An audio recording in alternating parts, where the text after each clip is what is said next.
हाँ जी, काफ़िरोफ़ोबिया बताएँ क्या कहना चाहते हैं? जय हिंद, वंदे मातरम। हाँ, जय भीम, नमो बुद्धाय। जी, बोलिए। जी, नहीं मैं आपसे डिबेट नहीं करना चाहता क्योंकि मैं आपकी कई बातों से सहमत ही हूँ। आप अच्छी बातें करते हैं। कुछ कॉन्सेप्ट हैं जिस पे मैं भी डिस्कस करना चाहूँगा, समझना चाहूँगा, मेरे जैसे बहुत सारे लोग समझना चाहेंगे। एक तो अभी हम बात कर रहे थे धर्म की, पर मतलब मैं समझता हूँ या मेरे जैसे कई सारे लोग हैं जो ये समझते हैं कि भारतीय दर्शन के संदर्भ में इंग्लिश लैंग्वेज का जो वर्ड रिलीजन है उसका कोई पैरेलल वर्ड हिंदी या जिसे हमें भारतीय भाषा के हिसाब से देखें तो हमें कोई ऐसा कोई शब्द मिलता नहीं है। और धर्म का मतलब मैं रिलीजन नहीं निकालता हूँ, पहली बात तो ये है। और दूसरा मैं मानता हूँ कि भारतीय दर्शन में की परंपराओं में ही बुद्धिज्म, जैनिज्म, नानक पंथ, कबीर पंथ, इस तरह के पंथ हुए। लेकिन मेरा ऐसा मानना है कि ये सारे एक ही दर्शन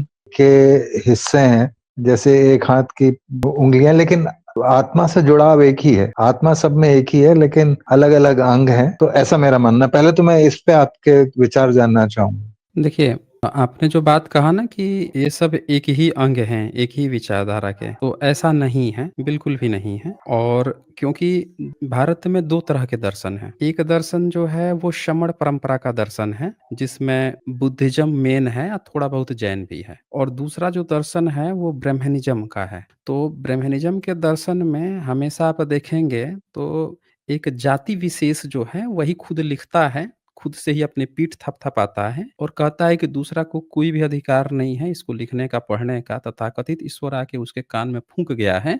अब वही पीढ़ी दर पीढ़ी गपोड़ के ला रहा है। जो कह दिया वही ईश्वर की वाणी है। अब उसमें वो जातिवाद ठेलता है लोगों पे, जातिवाद थोपता है। फिर किसी के पढ़ लेने पर, वेद पढ़ने पर जीभ काटने की बात करता है, किसी के कान में शीशा पिघलाने की बात करता है। अपनी किताब में रह-रह के बुद्ध को गाली देने लगता है। फिर भारत के जितने भी जो गैर ब्राह्मण लोग हैं, उनको भर-भर के गालियाँ देने लगता है, नीचा दिखाने लगता है, जातिवाद हर तरह की वो धूर्तता भरी व्यभिचार दिखाने लगता है। कभी देवी-देवता का ही व्यभिचारी बना देता है, कभी बता देगा कि पुराण में बता देगा, शिव पुराण में कि वो विष्णु जो है चले जाते हैं अपनी उनकी दुश्मन है, उसकी बीवी के साथ उसके ज़्यादा सोने लगते हैं। एक दिन पकड़ लेती है कि तू भेष बना के आया है, नकली शराब देने लगती है। फिर कभी शिव के साथ ऐसे कर देगा, कभी अन्य देवता के, कभी इंद्र और अहल्या का दिखा देगा। तो उसके धर्म में उसकी जो बातें हैं मोरालिटी तो एकदम गायब है ही नहीं। हमेशा हिंसा, मार-काट, व्यभिचार इस तरह की बातें पिरोता है। वहीं एक जो दूसरा दर्शन है जो श्रमण परंपराओं का दर्शन है, तथागत की, उसमें करुणा बरसती है, उसमें आत्मीयता बरसती है, उसमें जो दबे-कुचला वर्ग है उसको ऊपर उठाया जाता है, जो दुखी वर्ग है उसको सुख देने की बात होती है। उसके हर एक उस पहलू को कि वो कैसे जीवन जिए, उसके जीवन में कुछ भी दुःख ना हो। ब्रह्मनिज़्म में अगर किसी को दुःख है तो ये कह के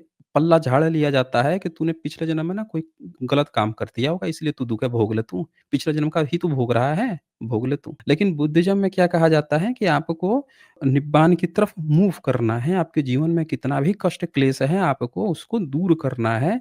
आपके साथ जो हो रहा है, जो घटना हो रही है, जो दुःख है, उस दुःख का कोई कारण है। कारण है तो निवारण भी है और निवारण कैसे होगा तो वो अष्टांगिक मार्ग दे रहा है कि इन चीज़ों को आप करेंगे तो आपका ये दुःख दूर हो जाएगा। तो बुद्धिज़्म क्योर की बात करता है, मोरालिटी की बात करता है। वो अपनी पंचशील शिक्षाएँ देता है जिसमें व्यभिचार से बचाता है, कहता है कि झूठ नहीं बोलना। वहीं ब्रह्मनिज़्म के दर्शन में सीधे-सीधे झूठ बोलने की बात आती है। जहाँ मन के आया, कृष्ण कह दिया युधिष्ठिर से कि तू कह दे हाँ, अश्वत्थामा मारा गया भाई, हम फूँक देंगे शंख, उसको द्रोणाचार्य को सुनाई नहीं देगा, फिर उसके बच्चे को मार डाला जाएगा। उसी तरह से भीष्म को तो वो छल-बल का सहारा लेता है, झूठ का सहारा लेता है, व्यभिचार तो ख़ैर है ही है। अब वहीं अहिंसा, उनका तो अवतार ही हिंसा के लिए होता है। राम अवतार ले रहा है कंस को मारने के लिए, कृष्ण अवतार ले रहा है नहीं, राम अवतार ले रहा है रावण को मारने के लिए, कृष्ण अवतार ले रहा है कंस को मारने के लिए, परशुराम क्षत्रियो सारे क्षत्रियो विहीन कर दे रहा है।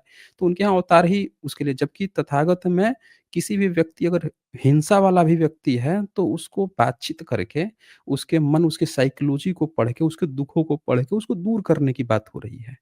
तो इन दोनों में पूरी तरह से बिल्कुल ही अंतर है।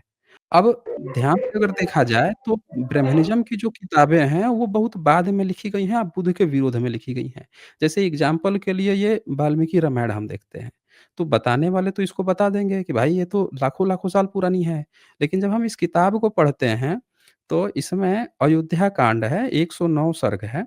और 109 सर्ग अयोध्या कांड के 4 नंबर में सीधे-सीधे बुध को ही चोर बताने लगता है ये तो। जो तथागत की तारीफ़ ईसाई करके गए, मुस्लिम्स करके गए, उसको भारत में रहने वाला ब्राह्मण अपनी किताब में भर-भर के गाली दे रहा है। कह रहा है जैसे चोर दंडनीय है, उसी प्रकार बुध भी दंडनीय है। तथागत और नास्तिक को भी इसी कोटि में समझना चाहिए। इसीलिए अनुग्रह करके जहाँ राज द्वारा जिस नास्तिक को दंड दिलाया जा सके, उस चोर के समान दंड दिलाया ही जाए। तो बताएँ आपको मैंने तो डिफ़रेंस बता दिया, आपको क्या लगता है? जी, नहीं, मैं आपकी बातों से बहुतियात ही एग्री करता हूँ। मैं तो जानता हूँ और मानता हूँ कि भारत का अभिशाप ही शायद जातिवाद है और इसका निवारण होना चाहिए और हम सबको मिल के काम करना चाहिए। बस मैं इस चीज़ में नहीं पड़ना चाहता कि जैसे आपने अभी वो ब्राह्मण की कहानियों में और इन लोगों की जो कथाओं में आप उनकी बातें करते हैं, अगर आप उनके पास जाएँगे तो वो आपकी कहानियों की बातें करता है। मैं उस चीज़ में ना पढ़ना नहीं नहीं, चाहता नहीं और मुझे वो बुद्धिज़्म चीज़ में अच्छी नहीं इसलिए लगती देखिए है इसलिए नहीं अच्छी लगती है बुद्धिज़्म क्योंकि ये में चीज़ें नहीं, नहीं, नहीं, नहीं, बाँटने एक और ए ए काटने की और एक मिनट। नफ़रत फैलाने की होती है। नहीं, नहीं, जी। नहीं काफ़िर फ़ोबिया देखिए वो बात करते हैं, लेकिन बुद्धिज़्म में है ही नहीं व्यभिचार। बुद्धिज़्म में पंचशील है। पंचशील आपने सुना है पंचशील का नाम? जी, बोलिए। मैं सुना है। मेरा तो निवास भी पंचशील पंचशील में ही है। ठीक है। पंचशील जो बुद्धिज़्म का है, आप ये देखिए, कहीं भी सर्च करेंगे, वो आपको बताएँगे, लेकिन वो बात झूठी बात बताएँगे ना। अंतर है, उनकी किताबों में लिखा है, लेकिन बुद्धिज़्म में नहीं बातें लिखी हैं। जो वो बताएँगे, वो मनगढ़ंत बताएँगे। ख़ास बात क्या है, वो मनगढ़ंत बताएँगे। आप ये देखिए, बुद्धिज़्म के पंचशील बुद्धिज़्म हिंदी आप कहीं कैसे भी टाइप कर दीजिए। आपको ये साफ-साफ यहाँ लिख के आया, बौद्ध धर्म में पंचशील 5 बुनियादी नैतिक सिद्धांत हैं, जिसका पालन बौद्ध अनुयायी के लिए आवश्यक माना जाता है। ये सिद्धांत है हिंसा न करना। ब्रह्मनिज़्म में हिंसा करने के लिए ही अवतार होता है। चोरी न करना। ब्रह्मनिज़्म में ब्राह्मणों ने अपने लिए चोरी की व्यवस्था की है। आप मनुस्मृति पढ़ेंगे, मैं आप महाभारत पढ़ेंगे तो माफ़ उनमें कीजिएगा। उनके वो चोरी कर रहे हैं, चोरी को एलाउ कर रहे हैं। ब्राह्मण अगर चोरी करता है, चोरी करके यज्ञ करता है, तो राजा दंड नहीं देगा, ये विधान बना रहे हैं। और देखिए, व्यभिचार न करना, बुद्धिज़्म कह रहा है व्यभिचार नहीं करना और इनके सारे देवी-देवता को ये अपने आप चाहे ब्रह्मा हो, चाहे विष्णु हो, चाहे शिव से लेके जितने देवी-देवता हैं, कहीं न कहीं ये इसमें शामिल कर देते हैं, अपनी कहानियों में, पुराणों में, कहीं-कहीं पे। फिर देखिए झूठ ना बोलना, बुद्धिज़्म सिखा रहा है झूठ नहीं बोलना, वो अपनी किताब में झूठ बुलवाते हैं। फिर कह रहा है मादक द्रव्यों का सेवन ना करना, बुद्धिज़्म मना कर रहा है कि मादक द्रव्य नशा नहीं करना, उनके यहाँ तो इंद्र ही नशा करके बैठा हुआ है, सोम रस पी रहे हैं देवी-देवता तो। तो आप ये जो बात कह रहे हैं ना कि वो बताते हैं आपकी कहानियाँ, हम लोगों के यहाँ कहानी है ही नहीं, हमारे यहाँ नहीं, क्या है मैं ये नहीं मोरालिटी कह रहा है, हूँ। नहीं देखिए मोरालिटी है। नहीं देखिए मैं जो मेरा कहने का मतलब था कि देखिए मैं इन चीज़ों में इसलिए नहीं पढ़ना चाहता कि ये हुँ, आस्था के मसले होते हैं और मैं हुँ, जैनिज़्म की बुराई निकालना शुरू कर दूँ, सिखिज़्म की बुराई निकालना शुरू कर दूँ क्योंकि देवी जैसे ऐसा मान लीजिए जैसे शिव हैं, शिव का वर्णन शायद बौद्धिज़्म में भी है और शिव का हुँ। वर्णन हिंदुइज़्म में भी है, लेकिन वो आपके जो शिव हैं उसमें बुराई निकालें, आप उनके शिव में बुराई निकालो। नहीं, नहीं, आपके नहीं, यहाँ नहीं, भी नहीं, राम का बुद्धिज़्म वर्णन में है, उनके नहीं, यहाँ नहीं, भी राम हमारे का यहाँ वर्णन है, वही आप सत्य अपने है ना। राम के नहीं, जी, नहीं, जी, हमारे मैं यहाँ समझ रहा एक हूँ, एक मैं मिनट उनके आप इस बात को समझिए पहले, बुद्धिज़्म में जो भी बातें हैं, वो मोरालिटी को लेके है, उसको ये 5 चीज़ें पालन करना पड़ेगा। बुद्धिज़्म के जो भी चरित्र होंगे, उनको ये 5 चीज़ें पालन करनी पड़ेगी। लेकिन आपने क्या किया, आपको तो उल्टा खड़ा करना था, ब्रह्मनिज़्म को तो बुद्धिज़्म के अगेंस्ट में खड़ा करना था ना। तो उन्होंने क्या किया कि वो अपने उसी चरित्र को ये पाँचों चीज़ें भर देंगे कि भैया तुझे ये 5 चीज़ें फ़ॉलो ही नहीं करनी, नहीं तो तू बुद्धिस्ट हो जाएगा। तुझे तो अलग दिखना है ना। अब बताइए राम जो है विष्णु का अवतार है। अब मैं इनके आपने शिव की बात की, तो आइए मैं आपको एक झलक दिखा देता हूँ, किताब ही खोल देता हूँ शिव पुराण की और आप अपने ही नहीं, नहीं, आँखों से एक बार पढ़ लीजिए कि वो अपनी किताब में क्या लिखते हैं। नहीं, किताब नहीं में लिख रहे मुझे हैं वो ना, आप देख लीजिए, अपनी आँखों से देख लीजिए, है ना? शिव महापुराण। मैं अब बड़ा नास्तिक किस्म एक का आदमी हूँ, कोई अब एग्नोस्टिक नहीं, हूँ, नहीं, मैंने ये कभी पढ़ा भी नहीं कोई है, बात मैं नहीं। जानता भी नहीं हूँ। देखिए नहीं, नहीं, आप पढ़े नहीं हैं लेकिन आप देख लीजिए ना क्योंकि आपने कहा ना कि वो लोग आपकी कहानियाँ आप लोगों की कहानियाँ बताते हैं। हम लोग यहाँ कहानियाँ नहीं है ना, हम लोगों के यहाँ नैतिक शिक्षाएँ हैं जिसको पालन करना है। इनके यहाँ कहानियाँ चलती हैं। इनके यहाँ तो दूसरा कोई पढ़ लेगा तो उसके जीभ काट लेंगे, नाक कान काट लेते थे ये, बिल्कुल, सिर्फ़ नहीं ब्राह्मण पढ़ता था। ये तो जब जी, जब यही पढ़ते थे तो इन्होंने जो लिखा है वही इनकी बात है। हम लोगों के यहाँ हर एक व्यक्ति उसका पालन करता था। आप ये देखिए रुद्र संहिता है युद्ध खंड और रुद्र संहिता युद्ध खंड में इनका जो ये देखिए ये क्या लिखता है, विष्णु द्वारा माया उत्पन्न कर वृंदा को स्वप्न के माध्यम से मोहित करना और स्वयं जलंधर का रूप धारण कर वृंदा के पातिव्रत का हरण करना, वृंदा द्वारा विष्णु को श्राप देना। इसका मतलब आप समझ रहे हैं क्या बताया जा रहा है? मैं बोला ना मैं काफ़ी अनपढ़ हूँ इस मामले में और देखिए धार्मिक ग्रंथ एग्नोस्टिक में हूँ। धार्मिक ग्रंथ है ना ये, मैं एग्नोस्टिक की सिर्फ़ बात नहीं है। मानवतावादी बातें में ज़्यादा अगर बिलीव कोई रखता हूँ। अगर आप जी। मानवतावादी रहते हैं, तो काफिरोफोबिया लिख के नहीं आते। नहीं, उसका कारण है और मैं जस्टिफ़ाई कर सकता हूँ। आपको बुरा लग रहा होगा लेकिन मैं उसको नहीं, जस्टिफ़ाई कर हमको सकता हूँ। हमको बुरा नहीं लगता है, बिल्कुल भी हमको बुरा नहीं लगता है। हम तो आपसे ये कह रहे हैं कि जिसके यहाँ बताइए ब्रह्मन हमने जैसे बुद्धिज़्म में पंचशील है, ब्रह्मनिज़्म का बताइए तो कितने शील हैं उनके यहाँ क्या पालन करना है? बताइए? मैं तो ना उनका एडवोकेट हूँ, ना वकील हूँ। मैं तो बस नहीं, ये तो चाहता हूँ। आपने एक मैं बात कहा ना कि आपने मेरे एक आप इनका हाँ, बताते हैं, वो लोग आप इनका आपका बताते हैं। हम हमारे यहाँ तो बताने की बात ही नहीं नहीं है, जो हमारे तो एक बात जो आपने छूट गई है, जो कि मैं बात कर रहा था कि जो अंग्रेज़ी शब्द जो रिलिजन है, हमें भारतीय दर्शन में उसका कोई पैरेलल वर्ड मिलता नहीं है और देखिए, धर्म को बुद्धिज़्म मैं जो रिलिजन बुद्धिज़्म नहीं का शब्द मानता है हूँ। ना, क्या आप इस बात देखिए से एग्री करते हैं? ध्यान से इस बात को समझिएगा। बुद्धिज़्म का शब्द है धम्म और ब्राह्मणों में कोई धम्म नहीं है, उनका शब्द ही नहीं है उनके यहाँ। यही मैं धम्म मान को गया सर हिंदू बुद्धिज़्म का में शब्द सुन है लीजिए, धम्म, मैं पूरी मानता हूँ। पूरी बात सुन लीजिए। अब यही धम्म जो है, इसी को अनुवाद किया जाता है, बुद्धिस्ट लोगों ने अनुवाद करके धर्म कहा इस 7वीं-8वीं सदी में यही जो धम्म है, इसका अनुवाद करके धर्म किया गया। तो ये शब्द ही बुद्धिज़्म से आया है, ब्राह्मणों का तो अपना कोई शब्द ही नहीं है इसके लिए, उनके यहाँ तो चलिए वर्णाश्रम मैं है। अपना क्वेश्चन रिफ्रेज़ करता हूँ क्योंकि आप उसको एक पॉज़िटिव सेंस में लीजिए। मेरा फिर वही क्वेश्चन है, मैं जो पॉज़िटिव अंग्रेज़ी का नहीं शब्द इंग्लिश में जो रिलिजन है, क्या भारतीय दर्शन में मैं उसको धम्म मानता हूँ। आप क्योंकि बौद्धिक कॉन्सेप्ट से आ रहे हैं, तो आप उसको धम्म कहते हैं। मैं कहता हूँ भारतीय दर्शन में सिर्फ़ एक कॉन्सेप्ट है धम्म का। वहाँ पे रिलिजन नाम की कोई चीज़ है नहीं भारतीय दर्शन में। क्या आप ऐसा मानते हैं? देखिए, पूरी दुनिया में ब्रह्मनिज़्म को छोड़ के बाकी सबने वे ऑफ लाइफ़ ही दिया है। चाहे मुस्लिम ने दिया, चाहे ईसाई ने दिया चाहे बुद्धिज़्म ने दिया, सबने वे ऑफ लाइफ़ दिया। सिर्फ़ एक ब्रह्मनिज़्म ऐसा है, जिसने अपनी जाति के फ़ायदे के लिए कुछ नियम बनाए हैं, आप उसको धर्म समझ रहे हैं या उसकी डेफ़िनिशन अलग कर रहे हैं।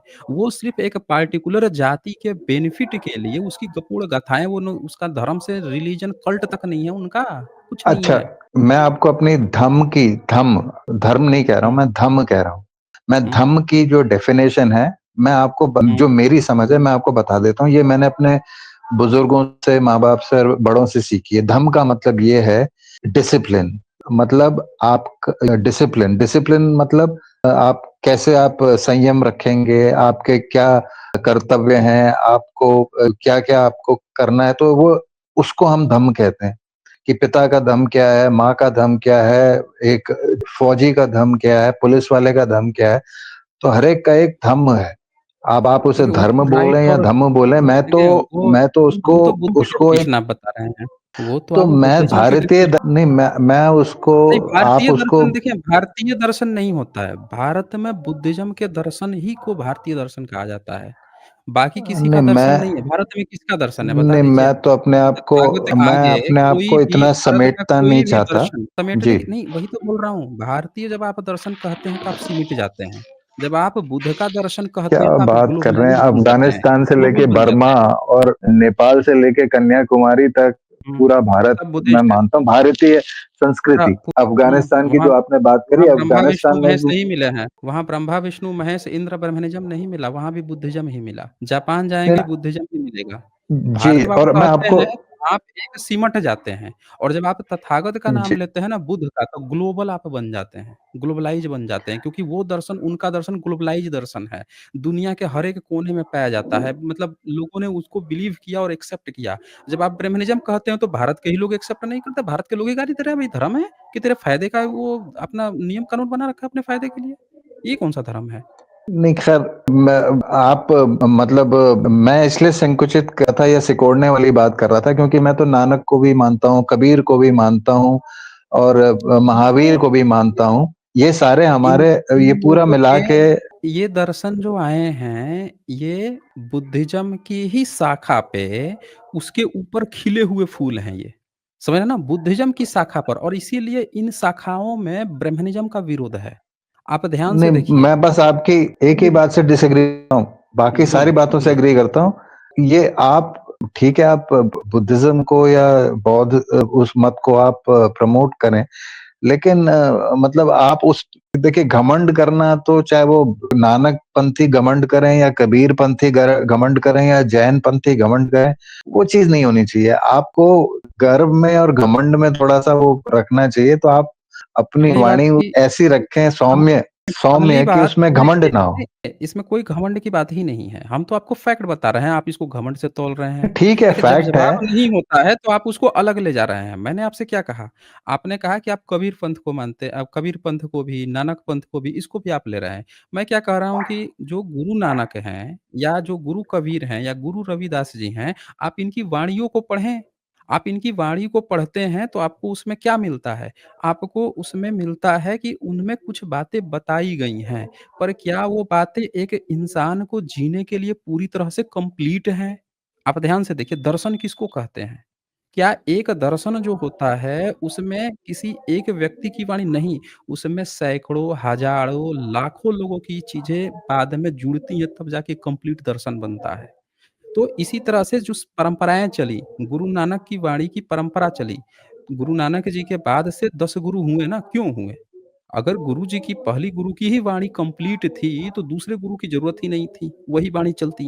वो तो 10वें गुरु जो हैं, गुरु गोविंद सिंह जो हैं, वो कहते हैं कि अब हमें गुरु नानक जी की वाणी से चलना होगा। तब जाके फिर से गुरु नानक जी की वाणी से लोग चलते हैं। अब यहाँ पे आप ध्यान दीजिए कि कौन कह रहा है? 10वें गुरु कहते हैं। दर्शन अगर आप देखते हैं गुरु नानक जी का, तो गुरु नानक जी का दर्शन कैसा है? बुद्धिज़्म के ही तो ऊपर है।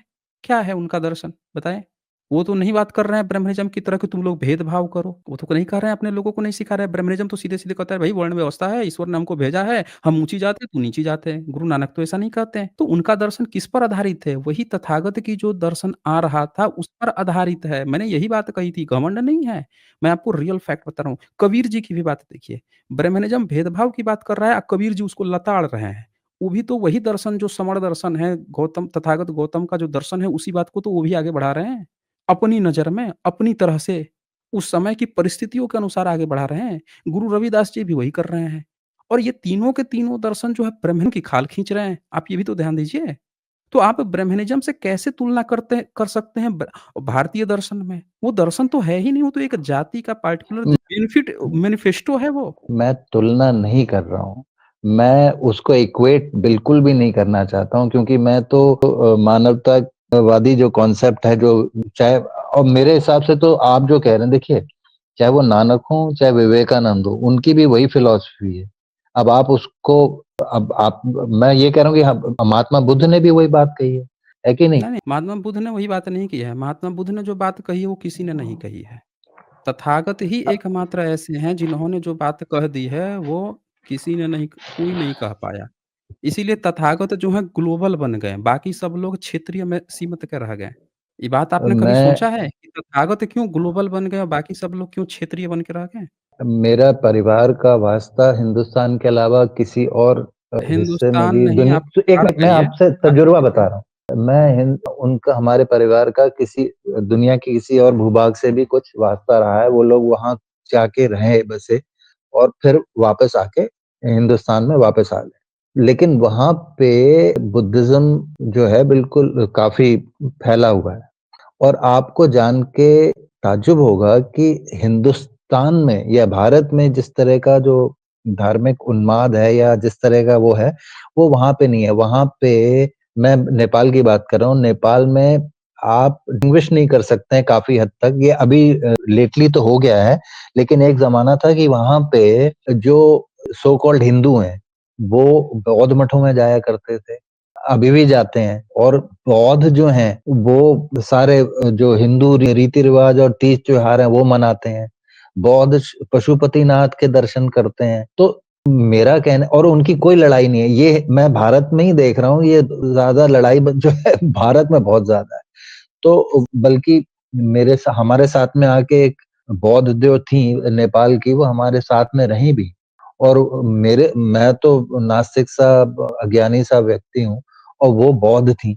अब वो जब मैं कभी बात हो तो वो बड़े स्ट्रिक्टली और कहती थी हम तो बौद्ध हैं। लेकिन वो सारे हिंदू तीज त्योहार भी मनाती थी और आस्था उनकी। तो मेरा कहने का मतलब ये है कि जो आजकल हिंदुस्तान में, इंडिया में जो जिस तरह का जो माहौल है, वो मैं शायद बर्मा में ऐसा नहीं है, क्योंकि बर्मा में भी बौद्ध मत काफ़ी है, चाइना में काफ़ी है, लेकिन उस काफ़ी तरह के नहीं, क्लैशेज़ वहाँ पे सब लोग बुद्धिस्ट ही हैं। म्यांमार में सब लोग थेरवादी बुद्धिस्ट हैं। नेपाल में भी 20% से ज़्यादा हैं। भारत में 1% से कम बुद्धिस्ट हैं, इसीलिए इस तरह का माहौल है। बुद्धिस्ट की नहीं, मैं संख्या जहाँ आपको पे जो ज़्यादा बता रहा होती हूँ कि है, वहाँ पे मैं आपकी बात समझ रहा हूँ, मेरी भी बात आप सुनिए। जहाँ पे बुद्धिस्ट की संख्या ज़्यादा होती है, वो कभी भी दूसरों को प्रताड़ित नहीं करते। ये प्रताड़ना का काम जो है सिर्फ़ ईश्वरवादियों का है। जो ईश्वर को मानेगा उसको तलब जगेगी। उसका ईश्वर जो है उसको क कुछ ऐसा ज्ञान ज़रूर फूँक दिया होगा जिसमें एक आ जाएगा उस ज्ञान को समझाएगा, अब वो चल देगा भई अपने ईश्वर को बचाने के लिए और दंगा-फ़साद शुरू कर देगा। तो ये ब्रह्मनिज़्म की किताबों में कूट-कूट कर हिंसा लिखी हुई है। बुद्धिस्ट की किताब में हिंसा नहीं है। इसीलिए बुद्धिस्ट लोग जहाँ पे रहते हैं, उनके साथ कोई भी व्यक्ति शांतिपूर्ण रह सकता है। लेकिन जहाँ पे ये हिंसक जातियाँ जो हैं ना, हिंसक संप्रदाय वाले हैं, जिनके किताबों में भर-भर के कोई भी आ जाता है, भैया हिंसा करने के लिए आ जाता है, भाई अत्याचार बढ़ गया, भाई धर्म की स्थापना करने के लिए अवतार ले रहा हूँ भाई। वो हिंसा की ही बात करेंगे। उनकी मूल फिलॉसफी ही उनके जहाँ से वो बोल रहे हैं कि इन्होंने ये उपदेश दिया, बताएँ कृष्ण ने गीता में क्या उपदेश दिया था? बताइए? मोटा-मोटा कृष्ण ने पता है गीता सर, मैं उतना ज्ञानी नहीं हूँ, पढ़ा-लिखा नहीं नहीं, हूँ, मैंने आपको खुद ही नहीं, बता नहीं, दिया। उन्होंने यही उपदेश दिया ना कि लड़का जो है कह रहा है कि सामने हमारे परिवारजन हैं, तो गृह युद्ध नहीं करूँगा। लड़का तो यही कह रहा था अर्जुन और ये बड़ी महफ़िल में कह रहे हैं कि भाई तू मार बस, मार। ये तो सब हो चुका है, सब मर चुके हैं, तुझे तो बस औपचारिकता निभानी है, तू गृह युद्ध कर ले, तू पीछे क्यों हट रहा है? भाई तू छतरी में जन्म लिया है, छतरीपन क्यों भूल रहा है? तुझे वर्ण व्यवस्था अपनी नहीं चेंज करनी है। जिस वर्ण में जन्म लिया है वही वर्ण तुझे ज़िंदगी भर फ़ॉलो करना मार-मार, उठा मार और फाइनली उसको तैयार कर देता है, चढ़ा देता है चने की झाड़ पे, चढ़ के सबको मार डालता है। यही था ना शिक्षा गीता की। आपको गीता क्या नहीं, अब बता रहा है? नहीं, मैं आपसे थोड़ा-सा यहाँ पे डिफ़र इसलिए करूँगा कि बता आप दीजिए, उसके बता एक दीजिए। ही पक्ष ले रहे हैं कि नहीं, क्या पक्ष है एक वहाँ पक्ष पे? ये भी नहीं, एक एक पक्ष ये भी है कि हुँ, वो एक कथानक ये भी है कि भई लड़ाई पाप और धर्म, अब आप उसे धम्म कह लीजिए, लेकिन वहाँ पे धर्म का नाम लिया हुआ है, तो कि धर्म और अधर्म के बीच की लड़ाई थी। तो फिर कौन बोला है आपसे कि धर्म और अधर्म की लड़ाई थी? अरे भाई, कई संदर्भ में इस तरह की बात भी नहीं, होती है। कई अब संदर्भ देखें आप नहीं, इतना नेगेटिव इतना की बात नहीं है। नेगेटिव ना इसको नहीं इतना कहते तीखा हैं। मत देखें, रखिए ना, आप अपना तल्ख़ी मत रखिए, इतना भी इतना पॉज़िटिव तल्ख़ी नहीं मत होते हैं। रखिए। देखें, इतना भी पॉज़िटिव नहीं होते हैं कि एक्चुअल तथ्य को डाइल्यूट करके ख़त्म ही कर दिया जाए। फिर वो नहीं होता है। वो आप समझिए कि फ्लेक्सिबिलिटी नहीं होती है, बल्कि वो आप उस तथ्य का गला घोंट रहे हैं एक तरह से। गीता जो है पहली बार जो रचा गया, उसका पहला भाष्यकर्ता शंकराचार्य को बताया गया कि शंकराचार्य ने पहला भाष्य किया था। उन्होंने बताया था दुनिया को कि गीता क्या कहना चाह रही है, कृष्ण हम लोगों से क्या कह के गए हैं। तो आपने शंकराचार्य का भाष्य अगर आप पढ़ेंगे, तो आपको पता चल जाएगा कि जिस व्यक्ति ने जैसे बाबा साहब अम्बेडकर जब कॉन्स्टिट्यूशन देते हैं, तो वो कॉन्स्टिट्यूशन में क्या कहना चाह रहे थे, वो उसमें पता चलेगा। आज नया लेटेस्ट उठाइएगा तो इसमें तो बहुत सारे नेता आए हैं, कई चीज़ें जोड़ दिए, कई चीज़ें हटा दिए, क्या हुआ, क्या नहीं हुआ, ये थोड़ा-सा मिक्स अप हो गया। ओरिजिनल आपको पता चलेगा जब आप पहली किताब उठाएँगे। तो गीता की पहली किताब आप एक बार पढ़ लीजिए, आपको पता चल जाएगा कि भाई साहब वहाँ पे वो किस उद्देश्य से पेश कर रहा था। वहाँ पाप पुण्य की बात ही नहीं चल रही है। ये देखिए ध्यान से ये श्रीमद् भागवत गीता है शंकर भाष्य हिंदी अनुवाद सहित। मूल श्लोक है, भाष्य है, भाष्यार्थ, टिप्पणी सारा चीज़ दिया हुआ है। शंकराचार्य क्या कहता है, किस उद्देश्य से लिखी गई थी, ये देखिए गीता प्रेस गोरखपुर से छपी है। ये राइट साइड में पढ़ सकते हैं आप, अनुवाद लिखा है। आप उसका भावार्थ बता दीजिए, पढ़ने कि आप क्या बताना चाह रहे हैं, उसका समरी बता दीजिए ताकि सबके लिए आसानी हो जाए। चलिए हम बता देते हैं। कहते हैं ये कि भूदेवों यानी ब्राह्मणों के ब्राह्मणत्व की रक्षा करने के लिए श्री वसुदेव जी श्री देवकी जी के गर्भ से अपने अंश से श्री कृष्ण के रूप में प्रकट हुए, यह प्रसिद्ध है। ब्राह्मणत्व की रक्षा से ही वैदिक धर्म सुरक्षित रह सकता है, क्योंकि वर्णाश्रमों के भेद उसी के अधीन है। यहाँ ये बताया जा रहा है, शंकराचार्य ये बता रहे हैं कि जो कृष्ण जन्म लिए हैं, उनके जन्म का उद्देश्य जो है, वो ये है कि ब्राह्मणों का ब्राह्मणत्व की रक्षा करना। और ब्राह्मणों के ब्राह्मणत्व, ब्राह्मणों की रक्षा करना क्यों ज़रूरी है? क्योंकि वर्णाश्रम यानी चारों वर्ण क्या करेंगे, क्या उनको करना चाहिए, वो सारा नियम कानून ब्राह्मण के ही अधीन है। ब्राह्मण ही बताता है कि तू ये काम करेगा, रे तू नीची जाति है, रे तू ऊँची जाति है, हे कृष्ण ये कह के गए हैं, वो कह के गए हैं, वही बताता है। तो उसकी रक्षा के लिए, उसके ब्राह्मणत्व की रक्षा के लिए कृष्ण जन्म लिए, शंकराचार्य ये बता रहे हैं। तो यहाँ पे अब ये पाप मैं पुण्य की बात ही नहीं चल रही है, यहाँ तो कृष्ण का मैं अवतार ही कराया जा रहा है ब्राह्मणत्व को बचाने के लिए, वर्ण आपकी व्यवस्था बात को रखने के लिए। अब मैं आपको अपना वर्ज़न बताता हूँ। हमारे बताइए। बुज़ुर्गों ने हमें ये बताया कि अब मैं इसको ये जो टेक्स्ट आप मुझे दिखा रहे हैं, ये क्लियरली हुँ, ये हुँ। है कि उसको ब्राह्मनाइज़ कर दिया गया है। लेकिन जो हमारे हुँ। माता-पिता या हमारे बुज़ुर्गों ने हमें जिस तरह से समझाया ये चीज़, वो ये कैसे थी कि समझा धर्म देंगे की वो? रक्षा के लिए उन्होंने बोला उनको कि अधिकार था क्या? धर्म की उनको रक्षा के अधिकार था लिए क्या? उनको अधिकार था संस्कृत पढ़ने का? क्यों भई सिर्फ़ ब्राह्मणों को ही है क्या? और लोग नहीं पढ़ सकते वो क्या? बता दीजिए कि भगवद गीता का कितने गैर ब्राह्मणों ने भगवद गीता की रचना की है? नाम बता नहीं, दीजिए नहीं, आप। मैं उस बात पे बहस ही नहीं कर रहा। भई मैं तो अपने नहीं, आप बुज़ुर्गों का अगर बता रहा आप हूँ, ये मेरे माँ बुजुर्ग कहाँ से कहेगा? कोई भी बुजुर्ग जो मेरे जो है, म कोई भी आपके उठ के परिवार में मेरी बात सुनिए, आपके बुज़ुर्ग आपको संस्कार देते हैं, मेरे मेरे बुज़ुर्गों ने बुजुर्ग मुझे जो कहीं नहीं, संस्कार नहीं, दिए, मैं नहीं, आपको अपना कोई भी वर्ज़न बता रहा हूँ, ये मेरी ये बात तो सबूत सुन नहीं लीजिए। होता, ये सबूत नहीं होता ना मैं ये। सबूत नहीं दे रहा हूँ आपको, मैं आपको हुँ, अपनी हुँ, अंडरस्टैंडिंग बता रहा हूँ। मैं हुँ, आपके सबूत नहीं कह रहा हूँ। मैं ये कह रहा हूँ कि मैं ये बात हुँ, को मानता हूँ आपकी कि ये जो टेक्स्ट का जो वर्ज़न है, ये ब्राह्मनाइज़्ड वर्ज़न है, मान लिया। ये बात मैं एग्री कर रहा हूँ, 100% एग्री कर रहा हूँ। हुँ, लेकिन अब आप हुँ, उस मेरा वर्ज़न सुनिए कि हमारे हुँ, जो हैं जो हमारे माता-पिता ने और हमारे बड़ों ने जो हमें संस्कार दिए, उन्होंने हमें इस तरह से समझाया हुँ, कि धर्म की रक्षा के लिए धर्म और हमेशा धर्म और अधर्म की बात करिए आप। हमारे यहाँ तो मानवता और दुष्टता या सत्य और असत्य की ही बात होती है। हम तो कॉन्सेप्ट हमारा बड़ा क्लियर है, हमारे परिवार में या हमारे संस्कारों में। तो हम तो उस कॉन्सेप्ट से चलते हैं। तो खैर एनीवे हुँ। मेरे तो एक 1 मिनट, 1 मिनट। आपने कहा कि आप उसी कॉन्सेप्ट पे चलते हैं, आपके यहाँ एकदम पूरी तरह से क्लियर है, आपके पुरखों ने आपको बताया। एक बात बताइए कि आपके पुरखे आपको कैसे बता सकते थे? कोई भी व्यक्ति आज की डेट में बहुत सारे अंधभक्त बने हुए लोग हैं, वो तो अपने बच्चों को यही समझा देंगे हिंदू मुसलमान है, मुसलमान बड़ा खराब होता है, ये होता है। उनका बच्चा कहेगा देखो हमारे पुरखों ने हमको बताया है, इसका मतलब मुसलमान खराब होता है भाई साहब। उन्होंने कह दिया हमारे पुरखों ने तो भाई इससे नहीं होता, ये सबूत नहीं माना जाता। आपको जब भी एविडेंस देना होगा ना क्योंकि ये बातें आ रही हैं किताब से। सिर्फ़ ब्राह्मण नाम की एक प्रजाति है जो ये दावा करती है कि संस्कृत ग्रंथ पीढ़ी दर पीढ़ी वो ढो के लेके आया है। अब जब वो दावा कर रहा है तो उसमें आपके पुरखे, हमारे पुरखे सम्मिलित ही नहीं है। अधिकार ही नहीं था, जीभ काट लेता। पढ़ने-लिखने का अधिकार नहीं था। ब्राह्मण जो कह रहा है उसने अपनी चीज़ थोपी है। अब आप कहिएगा नहीं, नहीं अल्लाह जो है वो हमारी भलाई के लिए हैं। वो हमारे पुरखों ने कहा था अल्लाह तो बड़े अच्छे आदमी थे भाई साहब, वो बड़े अच्छे हम लोगों का बड़ा ध्यान रखते थे काफ़िरों का, बड़े अच्छे आदमी थे। तो इससे थोड़े प्रूफ हो जाएगा। वो मुसलमान बताएँगे ना, उनकी कुरान बताएगी ना कि अल्लाह किसकी रखवाली करता है, किसकी नहीं करता। वैसे ही आप कृष्ण को नहीं डिफाइन कर सकते हैं। कृष्ण को जो कृष्ण के नाम पे किताब है वो डिफाइन करेगी। अब कृष्ण के नाम पे जो किताब है, वो ये किताब है भागवत गीता है, भागवत पुराण है। कुब्जा कौन थी? पढ़ा है कभी आपने? जी हाँ, वो एक महिला थी जिसके कि पीठ पे एक कुबड़ था। तो कुब्जा का कुबर था, तो कुब्जा और कृष्ण का क्या प्रसंग है?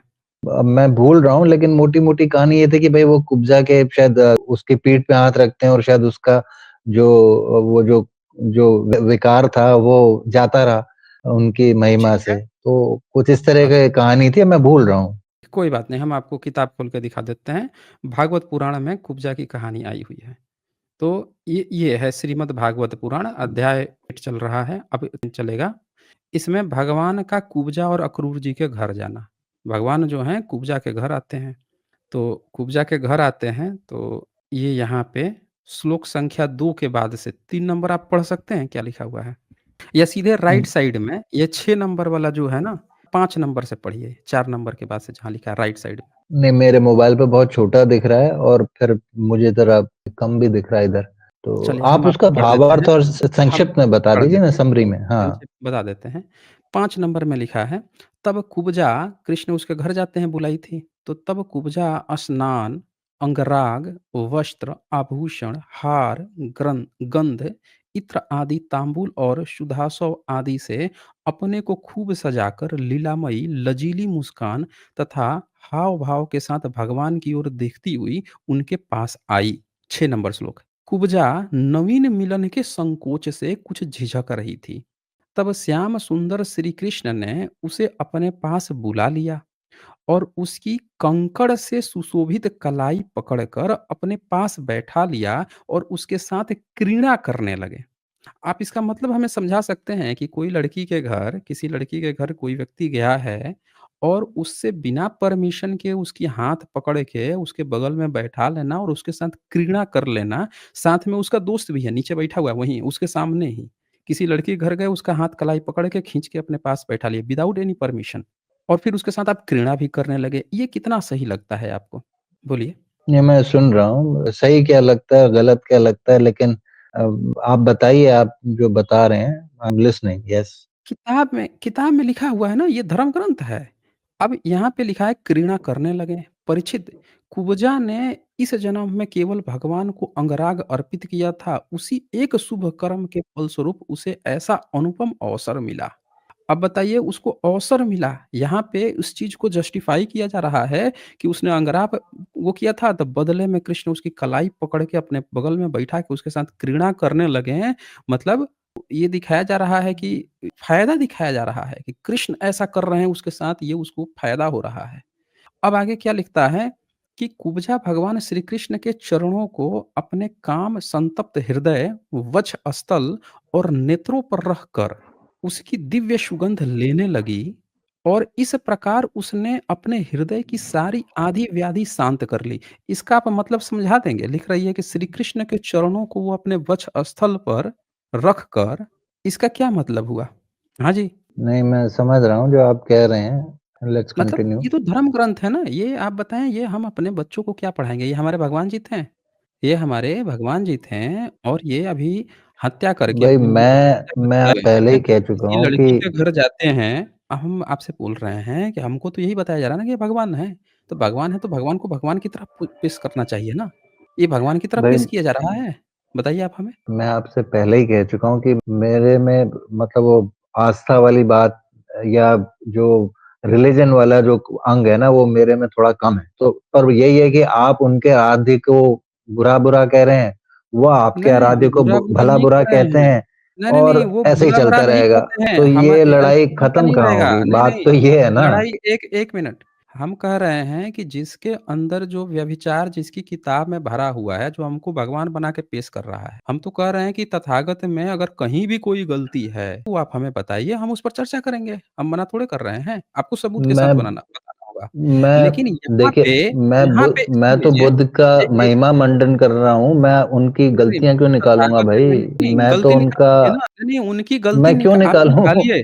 आप क्यों नहीं नहीं, निकालेंगे? अगर गलत कोई व्यक्ति किया है तो काहे नहीं निकालेंगे आप? अगर अरे कोई भाई, व्यक्ति गलत किया है देखें एक चीज़ आप याद रखिए, अगर कोई व्यक्ति गलती किया है और आप उसको छोड़ रहे हैं, तो इसका मतलब आप ना उसके अपराध को प्रोत्साहित कर रहे हैं कि हाँ, तू अपराध करते रह, हम तो चुपचाप हैं, तू करते रह अपराध, आप बढ़ावा दे रहे हैं। यहाँ पे क्या बात है कि आप कह रहे हैं वो लोग कहते हैं, अरे वो लोग कौन कहते हैं भाई? तथागत के पूरे लाइफ में इस तरह की कोई फालतू बातें नहीं है ही नहीं। है ना बुद्धिज़्म इस तरह की चीज़ों को प्रमोट करता है, आप बुद्धिज़्म के सिद्धांत देखिए ना, वो कलाम शुद्ध की बात करते हैं, सीधे-सीधे रिजेक्शन की बात करते हैं कि किसी तरह की कोई लिखी, सुनी, पढ़ी बातें जो हैं पीढ़ी दर पीढ़ी ढो के लाई गई बातों को नहीं मानना चाहिए अगर वो सबकी भलाई के लिए नहीं है, पूरी मानवता पर की भलाई के लिए नहीं माननी मैं चाहिए। यहाँ पे मैं यहाँ पे आपकी किताब में आप कृष्ण की बात कर रहे हैं कि आपके मेरी पुरखे बता किताब के क्यों गए हैं मना रहे हैं सर? पीढ़ी मैं पीढ़ी दर पीढ़ी आप ढो के लाए हैं और देखिए आगे क्या लिखा है, वक्ष स्थल से सटे हुए नहीं, नहीं, एक लंगोटी मिनट, मैं प्रियतम ना श्याम मैं सुंदर का अपनी दोनों भुजाओं से गाढ़ मेरी आलिंगन रिक्वेस्ट करके है, पूजा ने दीर्घ काल से बढ़े हुए विरह ताप को शांत किया।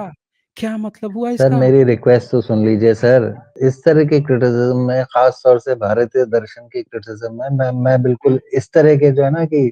क्रिटिसिज्म में मैं क्यों पढ़ना नहीं लिखा चाहता, है? और मेरे को लिखा नहीं, है इस नहीं, किताब को क्यों बहुजनों के घर में जाके भागवत वाचन हो रहा है। अरे भागवत का भाई, इस किताब का वाचन होता है, कथा वाचन होता है। इस किताब को धार्मिक पुस्तक माना जाता है। इसके बड़े-बड़े कथाकार लोग बड़े-बड़े लाखों-लाखों करोड़ों पैसा ले रहे हैं इसकी कथा वाचने के लिए। ये मैं बातें बस पता शादी के लिए? बताइए हमें। यही चीज़ पीढ़ी हुँ, दर पीढ़ी ढो के लेके आए हैं। और आप हमें बोल रहे हैं कि मैं इस तरह की क्रिटिसिज़्म, ये क्रिटिसिज़्म नहीं है। ये टेक्स्ट बुक में लिखी हुई, अगर हम अपने बच्चों को बताएँगे, मान लेते हैं हम आइंस्टीन को बताते हैं, तो 2 बातें होती हैं। एक होता है कि किसी व्यक्ति का पर्सनल लाइफ़, और एक होता है उसने क्या शिक्षा दी, 2 ही बातें होती हैं। तो सर, हम मैं यहाँ पे भारतीय आप में मुझे सुन गलत समझ लीजिए। रहे हैं सर, मैं नहीं, यहाँ नहीं, नहीं, पे नहीं, आप एक हिंदुइज़्म का एक या ब्राह्मण्स का एम्बेसडर बन के नहीं आया हूँ। नहीं, आप नहीं, आप मेरे को उसी बन पे के नहीं बैटर आए हैं, कर आप रहे हैं। दरअसल हैं। देखिए, आप हैं दरअसल, आप बन के नहीं आए। आप सुनिए ध्यान से मेरी बात, कुछ देर रुक जाइए, मेरी बात सुनिए ध्यान से। हर व्यक्ति के 2 पहलू होते हैं, एक उसका पर्सनल लाइफ़ होता है और एक होता है ना उसने क्या उपदेश दिया। तो अगर हम पूरी दुनिया में सबको उठाएँगे, तो इस्लाम की आलोचना किस आधार पे होती है? मुहम्मद के पर्सनल लाइफ़ पे। उन्होंने क्या शिक्षाएँ दी, तो शिक्षा में भी हम गलतियाँ निकालते हैं, लेकिन उनकी पर्सनल लाइफ़ को लेकर उनको बहुत टारगेट किया जाता है, और इसीलिए इस्लाम खराब है। क्योंकि मोहम्मद की पर्सनल लाइफ़, उन्होंने किससे शादी की, कितनी शादियाँ की, कितने उम्र में की, पर्सनल लाइफ़ पे हम जाते हैं, वो व्यक्ति खराब निकलते हैं। इसी तरह से अब हम जीसस पे जाते हैं, तो वो व्यक्ति का तो औरत का कोई पंगा ही नहीं था। एक बताई भी गई थी जो उनके साथ थी, उस पे बवाला हो गया था जब दा विंची कोड फ़िल्म आई थी तो पंगा नहीं। तथागत के बारे में भी इस तरह का कोई पंगा देखने को मिलता नहीं है। अब आपके ह्यूमनिज़्म की जो किताबें हैं, उसमें अगर कृष्ण को लेते हैं, तो वहाँ पे फिर से ये पंगा मिलता है। आपने अपनी किताबों में भर-भर के ये बातें लिखी हैं। राम के साथ इस तरह की बातें वाल्मीकि रामायण में कहीं-कहीं पे मिलती है। जैसे उत्तरकांड में जब मिलती है, तो वहाँ पे आप लोग फिर रोने लग जाते हो, मिलावट का रोना रोने लगते हो। जब शूर्पणखा का वो काटते हैं, वहाँ पे मिलावट, फिर रोना रोने लग जाते हो। फिर हनुमान और सीता के बीच में जो बातचीत होती है राम के पहचान वाली, वहाँ पे फिर गलत बातें निकलती हैं। तो यहाँ पे बात क्या है कि आप जब पर्सनल लाइफ़, राम की पूरी पर्सनल लाइफ़ दिखा के कहते हो कि हमको इसे सीखना चाहिए। कृष्ण की पूरी पर्सनल लाइफ़ दिखा के सीखना चाहिए। बुद्धिज़्म में कभी भी बुद्ध की पर्सनल लाइफ़ नहीं दिखा के या नहीं कहा जाता। उनके दर्शन की बात होती है, आप पंचशील मानिए, बुद्ध के 4 आर्य सत्य मानिए, तथागत ने जो प्रतिसमुत्पाद के नियम बताए हैं उसको मानिए, अष्टांगिक मार्ग पे चलिए। आप अंतर देखें ना, कितना अंतर है तथागत के दर्शन में और आपके तथाकथित ब्रह्मनिज़्म में। ब्रह्मनिज़्म का कोई दर्शन ही नहीं है। वो आपको उठा देगा, कभी दुर्गा जी ले आएगा, कभी कहेगा फिर दुर्गा जी की पर्सनल लाइफ़ बताना शुरू कर देगा। अरे! उनको एक बार यहाँ चली गईं, एक बार वो राक्षस आ गया, उसको उन्होंने त्रिशूल से मार दिया, एक बार ये चल के गईं, एक बार शिव जी के यहाँ पर्सनल हो गया, इसने ये वर माँग लिया, फिर ये करने लगा। आप उनकी पर्सनल लाइफ़ बताए जा रहे हो, और उस पर्सनल लाइफ़ को जब हम लोग यहाँ खोल देते हैं, तो सब लोग रोने लगते हैं, "अरे! मैं इस तरह का क्रिटिसिज़्म नहीं, ये गलत लिखा है, ये लिखा है।" अरे क्यों पर्सनल लाइफ़ आपने लिख रखा है? आपके पास कोई दर्शन नहीं है? कि शिव के क्या उपदेश हैं? उन्होंने मानवीय जीवन को जीने के लिए क्या उपदेश दिए थे? किस किताब में संकलित हैं? किसने पीढ़ी दर पीढ़ी ढो के लेके आया? कौन व्यक्ति उनका शिष्य था जिसने उस बात को सुना था कि ये बात शिव के हैं या राम के हैं या कृष्ण के हैं? असल में ये बातें थी यहाँ पे, तो आपके पास वो है नहीं। आपके पास दिखाने के लिए सिर्फ़ है राम की पर्सनल लाइफ़, कृष्ण की पर्सनल लाइफ़, देवी-देवताओं की पर्सनल लाइफ़, अब वो उसमें फिर निकल जाती है फ़ॉल्टनेस, और फिर आप परेशान रहते हो। आप लोग यही करते हो, आप बोल रहे थे ना कि दूसरे लोग आप में बताते हैं, वो क्या करते हैं? वो फिर पर्सनल लाइफ़ में जाएँगे कि कोई कथा उठाएँगे, जातक कथा, अरे वो कथा है भाई। यहाँ बात चल रही है दर्शन की। दर्शन आप देखिए ना, आपके दर्शन हैं क्या? आपके दर्शन ही नहीं है, कोई दर्शन नहीं है। तो ये बातें हैं, ठीक है, मैंने काफ़ी समय दिया आपको, चलिए।